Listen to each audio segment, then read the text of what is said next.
Hi friends, இன்றைக்கும் வயலுக்கு தண்ணி கேட்ட தான் வந்திருக்கேன். நேற்று வந்து கமெண்ட்டில் ஒருத்தவங்க கேட்டிருந்தீங்க, டெய்லி தண்ணி பாய்ச்சிறீங்களே, தண்ணி இருந்தாலும் தண்ணி பாய்ச்சிறீங்களேன்ற மாதிரி கேட்டிருந்தீங்க. நெல் பயிரை பொறுத்த வரைக்கும் தண்ணி ஃபுல்லாக இருந்தால் தான் களைச்செடி வராது, புல் வராத இருக்கும். நம்ம தண்ணி காய விட்டு போதுன்னு சொல்லி விட்டோம்னா நிறைய புல் வந்துடும்.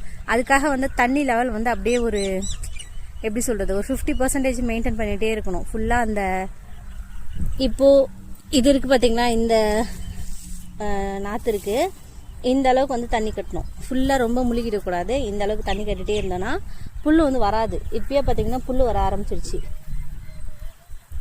புல் வந்திருக்கா.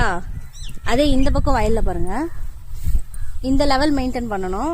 அப்படி மெயின்டைன் பண்ணிங்கன்னா இதில் வந்து புல் வந்து பிடிக்காது, சீக்கிரமாக தண்ணி மேலேயே வந்து புல் சேராதுன்னு சொல்லுவாங்க.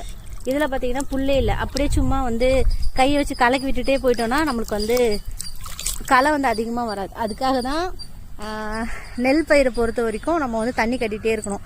தண்ணி என்னதான் இருந்தாலும் சரி, களை எடுக்கிற வரைக்கும் இல்லை, நம்ம தண்ணி மேலே இருக்கிறது வந்து ரொம்ப நல்லது. எப்போ காய வைக்கணும்னு பார்த்தீங்கன்னா, களைலாம் எடுத்ததுக்கப்புறம் ஒரு சிலர் காய வைப்பாங்க. அப்படி இல்லைன்னா களை பறிக்கிறதுக்கு முன்னாடி நல்லா காய விட்டுட்டு அதுக்கப்புறமா தண்ணி விட்டோன்னா களை எடுக்கிறதுக்கு வந்து ஈஸியாக இருக்கும். அதுக்காக வந்து காய விட்டு பறிப்பாங்கன்னு சொல்லுவாங்க.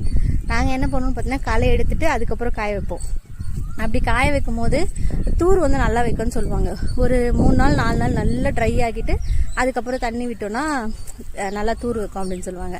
அதுக்கு தான் வந்து தண்ணி கட்டிகிட்டே இருக்குது. டெய்லியும் அந்த வேலை தான் நடக்குது.